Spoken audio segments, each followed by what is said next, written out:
Recyclico, making lithium-ion last forever.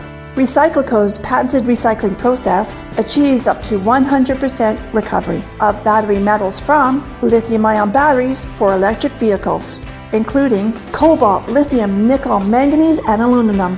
Recyclico Battery Materials Incorporated trades on the TSX Venture AMY, on the OTCQB AMYZF, and Frankfurt ID4.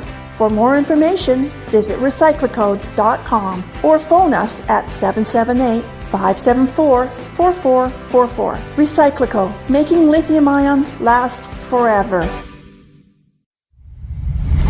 You're listening to HowStreet.com radio, available online at TalkDigitalNetwork.com. Welcome to HowStreet.com radio, the online source for market opinions. Here is Jim Goddard.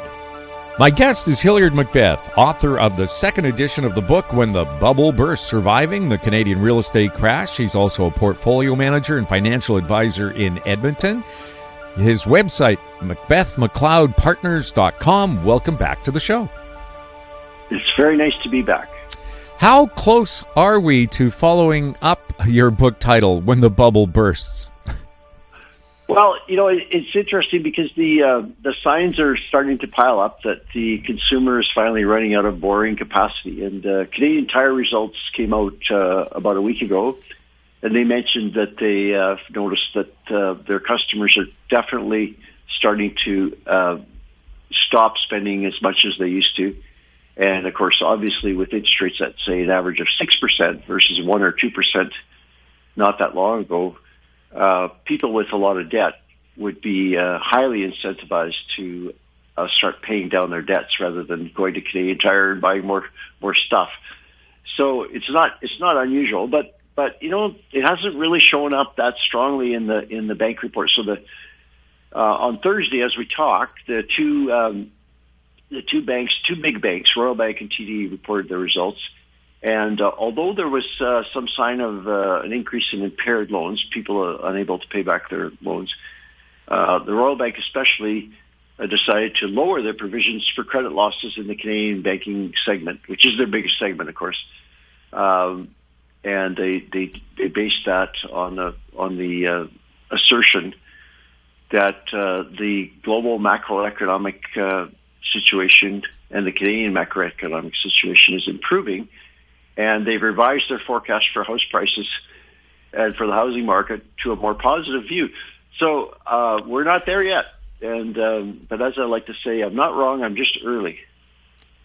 I'm not wrong, I'm just early.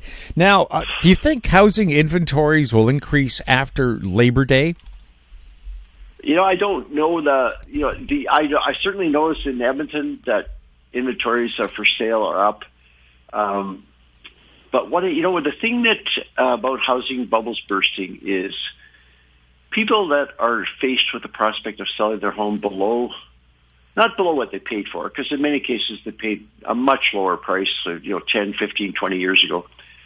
But the anchor price for a lot of people is the price that a neighbor got 2 years ago at the peak, right? So the peak was 2 years ago, and therefore they're looking at selling, 10%, 20% below that peak. They're more likely to just pull their house off the market rather than accept a discount. So we're in that situation where there's not very many sales because people are reluctant to drop their prices. And we've been in that for a long time. I'm sure that you and I have talked about this before, where there's just kind of a standoff between the buyers and the sellers. The buyers, on the other hand, are unable to reach up to those prices that the seller expects. So the affluent family in Canada is really been hit by the higher interest rates. And just roughly speaking, if they could have qualified for $800,000 before the interest rates went up, they're now looking at $600,000 maximum loan or even less. But house prices have not come down to reflect that. So there's a lack of buyers, and where we'll see it is because the average homeowner is not forced to sell. It's very seldom that a homeowner is forced to sell right now. They can wait a year or half a year or whatever. Will be with the new home builders. So the thing to watch is the new home builders. When there's a lot of inventory, either in condos or in single family homes, brand new builds, big developers, hundreds of units that they can't offload. They'll cut the prices. They don't fool around. They have to cut the prices. The people that just bought 6 months ago for the higher price will be very unhappy with them. But if they have to move that inventory to save their company, they will. And so I haven't seen signs of that. But at some point, perhaps this year, if there's a recession this year, we'll start to see the new home builders cut their prices, and that'll be the major sign that will tell us that the bubble bursting is here.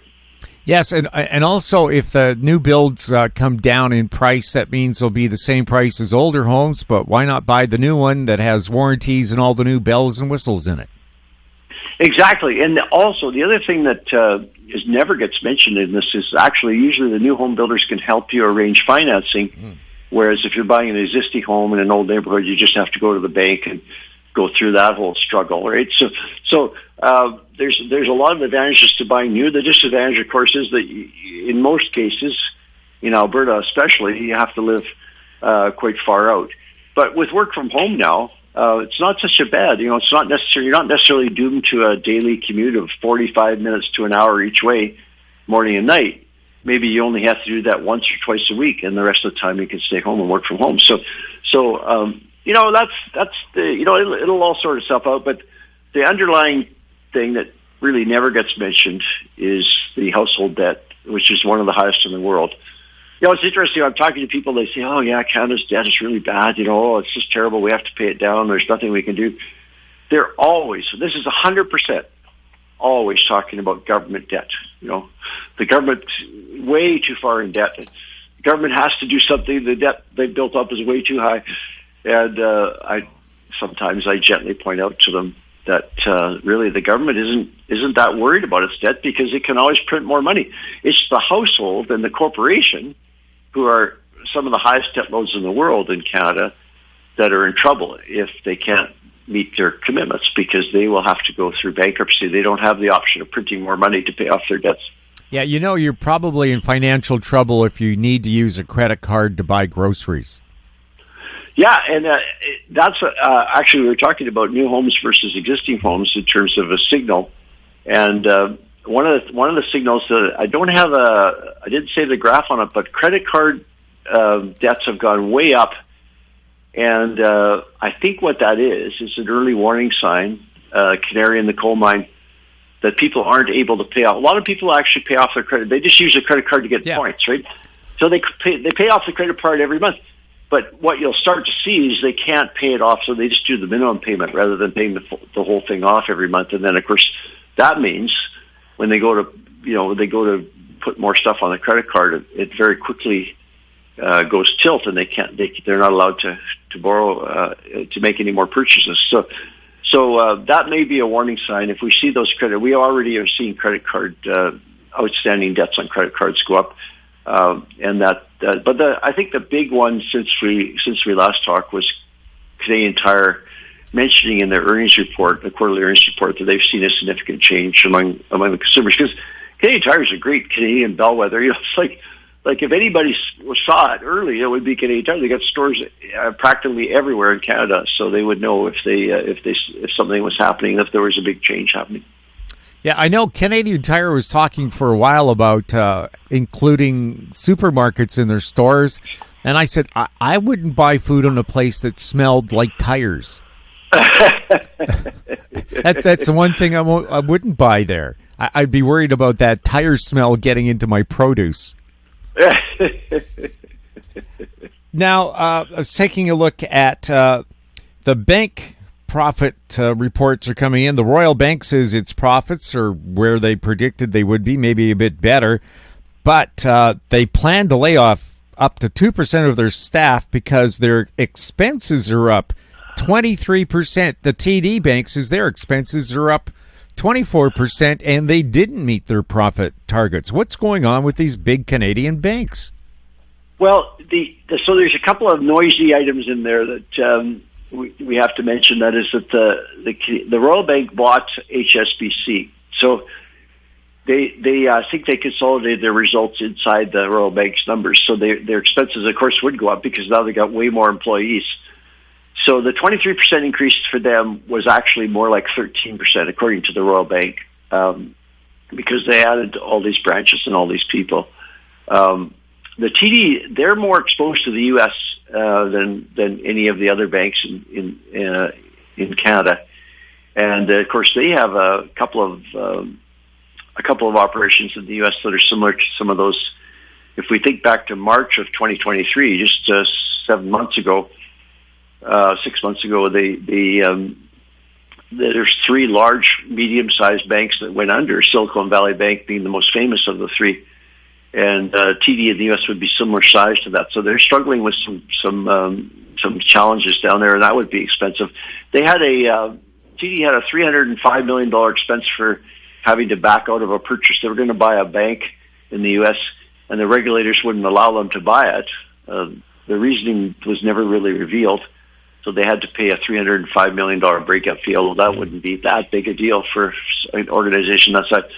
But the thing I was looking for, especially with the Royal Bank, because it's the largest bank in Canada with the largest Canadian exposure, and I was expecting them to show some signs of some of the things that Canadian Tire was talking about. Maybe the consumer's starting to get into a bit of trouble and stuff. And sure enough, when you look at their impaired loans have gone up. And so I thought, aha, that's it.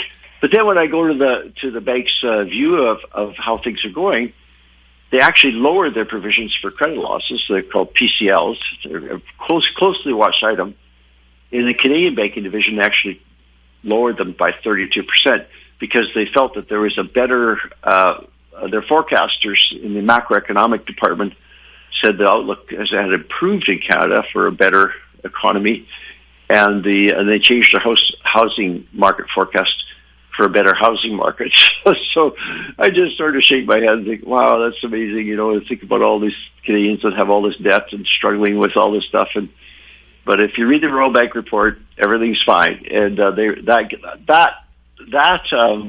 they reported an increase in profits in spite of a 13% increase in expenses, non-interest expenses, as they call them. But most of that, maybe all of that, was the result of them lowering their provisions for credit losses. Because the provision for credit losses, of course, are a direct deduction from earnings. So we'll see. At some point, it's certainly taking a lot longer than I thought it would. We'll start seeing the impact of people struggling with higher interest rates start to flow through into the bank earnings, but it hasn't happened in any kind of widespread way so far. We'll have more with Hilliard MacBeth right after this. Don't miss out. Stay informed. Receive the HowStreet.com weekly recap with thought-provoking podcasts, radio, and articles delivered to your inbox. Sign up for the HowStreet.com weekly recap on our homepage at HowStreet.com. Welcome back. We're speaking with Hilliard MacBeth. Hilliard, Evergrande, the second biggest real estate company in China, has filed for bankruptcy protection. Country Garden, the biggest company, I believe, they're also having trouble paying off bond and debt holders. What is that going to spill over to this side of the Pacific? Oh, that's a great question. Paul Krugman, the Nobel Prize-winning economist who writes frequently in the New York Times, wrote a column saying that everybody's about this Chinese problem, and said, it won't be a big problem for the U.S. because, and then I forget what the reasons were. I read the whole thing, but I thought, wow, that's amazing.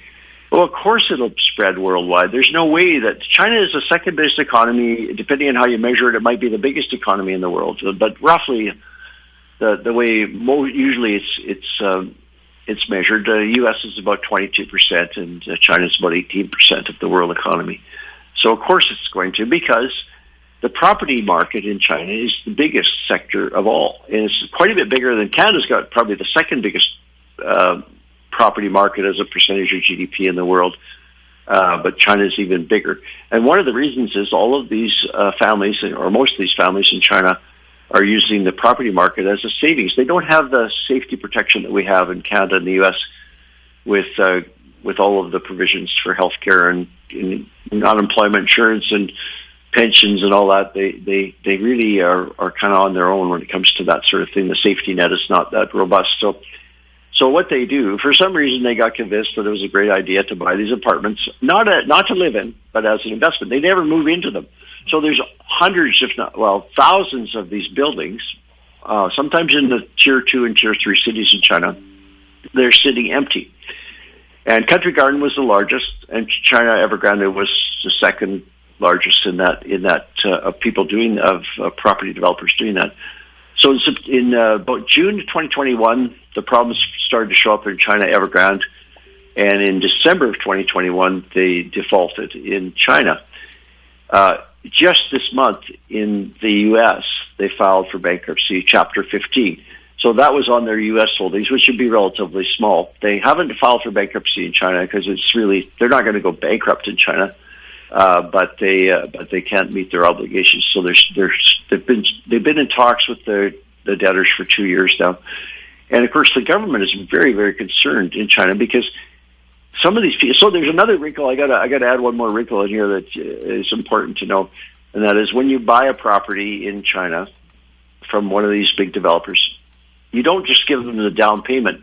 You go to the bank, you get the mortgage, and you give them the whole amount of the money. So if the apartments there cost less than they do in Vancouver or Toronto, but so let's say they cost 200,000 Canadian, you give them the full 200,000 Canadian, and it's supposed to sit in an escrow account in Country Garden or China Evergrande. Obviously, those companies may have been dipping into those funds to do other things. So the apartments never got completed. So it's potentially a very huge political problem for the government because the average investor can drive by the area where they invested in this thing. They could see that the building it's a high-rise building virtually all the time. They can see that the building is not being built, and they get pretty upset and they contact their local government representative and complain. There's even been protests, although protests are they're not uncommon in China. Usually the problem gets cleaned up by the government after the protests, but this one's going to be much harder for them to clean up. And now the difference between China Evergrande and Country Garden is Country Garden has 4 times as many projects. So China Evergrande had about 700-800 projects. Country Garden has the largest has 3,100 projects. So there's a lot of people involved. If each of those places is 400 apartments, you're talking, millions of units, and that's going to really impact the Chinese economy. And there's several other developers, smaller, that have run into trouble with paying their debts as well. Now, if they default on their debts in the U.S., which obviously they are, that's about 10% of their total debt. In the case of China Evergrande, I don't know Country Garden; they haven't defaulted yet. They're about to. They're into their 30-day grace period on a payment for a loan. So in less than 30 days now, we'll see if they default.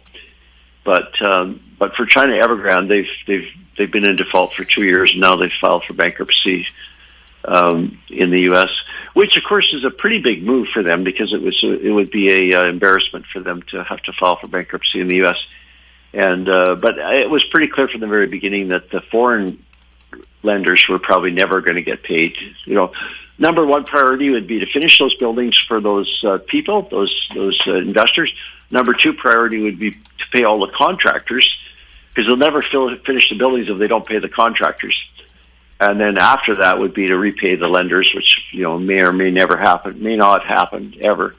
But if some of the lenders get repaid, it'll be the Chinese lenders in China that get paid first, and the foreign lenders will be at the bottom of the list, and undoubtedly they never get paid.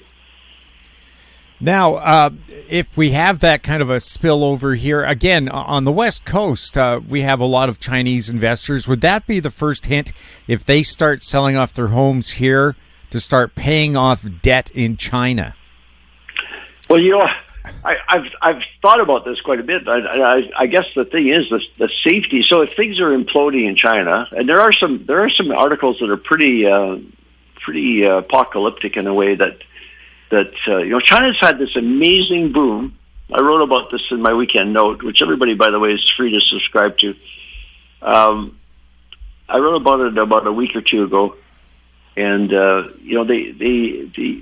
debt level in China is not just it's not so much in the household in China, it's in the local government financing vehicles, and it's trillions of dollars.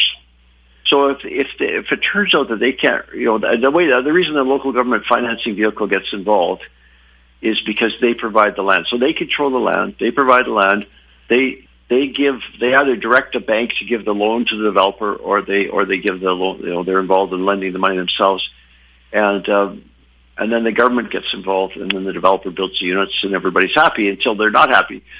So certainly the more dire predictions are that this debt implosion would be very deflationary for the world, because China will obviously still need to export stuff.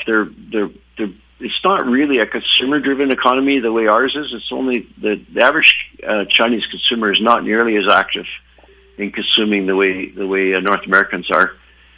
It's more of an export-driven economy and a capital investment-driven economy. So the two chances for the Chinese government to stimulate the economy, if it's going into a debt deflation spiral, would be to export more, which would be deflationary because they'll cut prices in order to undercut the rest of the world, and they should be able to provide it cheaper than certainly North American factories could, and or to build more infrastructure and capital investment in China. So far, people have been shocked that the Chinese government has not done the amount of stimulus similar to what they did in 2009.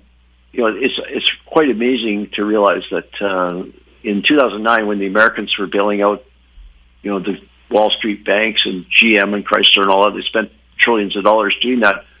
On a per capita basis, China did something like 10 times as much stimulus, and that stimulus actually spread all over the world and helped save us from a global financial crisis that would have been much worse if the Chinese hadn't done that.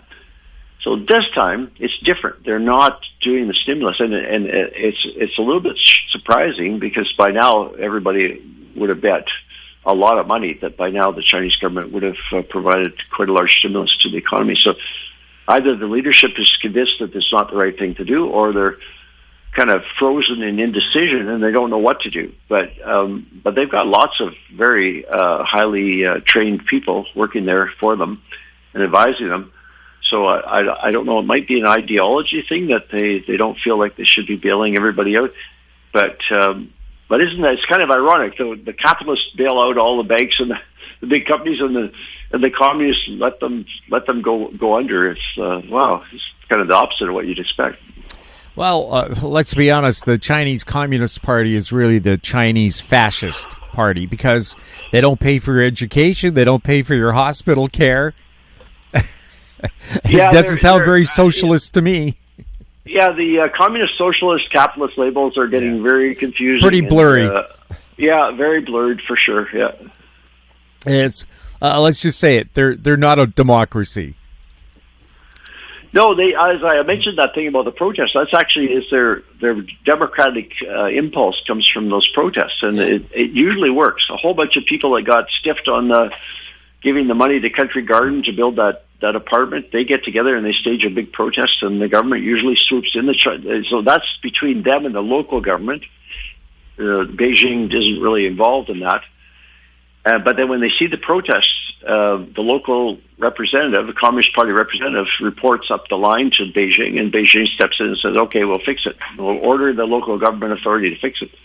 But for some reason, this isn't happening. So it's maybe the government just doesn't want to print any more money, or some other thing. Well, I'm sure we'll find out eventually, but for now it's a bit of a mystery why they haven't moved more aggressively. Well, maybe another mystery disease that kills 1 or 2% of the people that go out and protest will show up. I just thought it was interesting. COVID showed up when there were riots in China and Hong Kong. What better way to stop them than make people stay home to avoid a disease that could kill them 1 or 2% of the time? Well, along that line, the one of the big problems China has is there's a surplus of young males, although it's probably not as great as it was. But they stopped reporting the youth unemployment number because it had gone up so high. For a long time in China, there was really no unemployment. The jobs were pretty menial and they weren't very exciting and they weren't very rewarding. But at least you had a job. And but nowadays the youth unemployment number is rising quite rapidly to quite a high number. And then they stopped reporting the numbers. So now, because of the one-child policy, somehow there seem to be more boys than girls that actually made it to adulthood. 60 to 40%, yes. Yeah, and the ratio normally is about 52 to 48. So you got all these young males wandering around, no job, unhappy, and they're likely to take action. So I think President Biden of the United States mentioned this, saying that when people are got a big domestic problem, sometimes they'll do something to distract the population. Well, this is a danger with China, is that they might take some action to sort of muddy the waters so people forget about the local problems like Country Garden and China Evergrande failing to deliver on their apartments.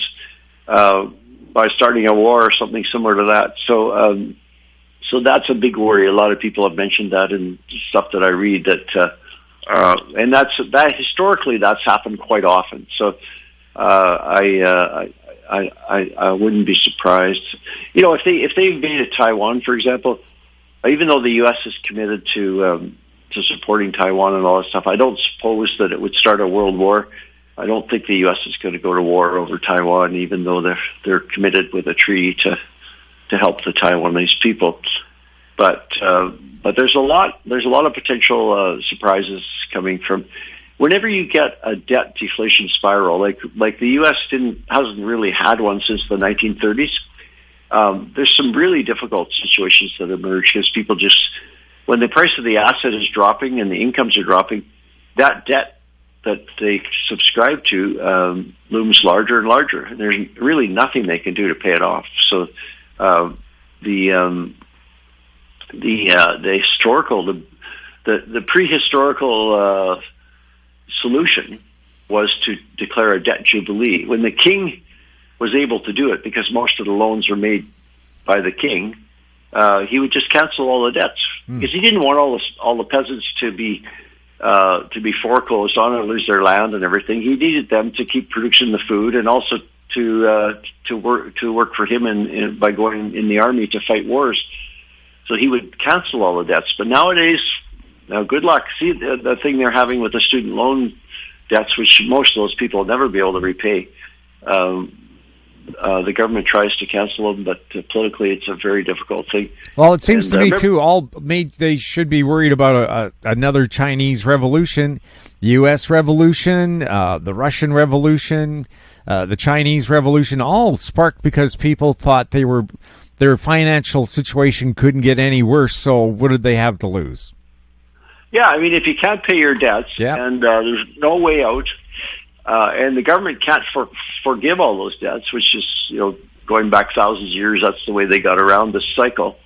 We're in a cycle of debt, and there isn't really... people say, well, the one way out of the debt for Canadians, the household debt, would be to have rapidly rising incomes. But you can't have rapidly rising incomes if people don't buy more stuff, and they can't buy more stuff if they don't go deeper into debt. So it's like there's no way out of it. It's been recognized since John Maynard Keynes was writing about it, and even before then. But nobody's figured out how to do it. The one prescription that Keynes had for the situation was for the government to step in and spend a lot of money, and that would provide the income and the money in the system to allow people to slowly and gradually get out from under that debt burden.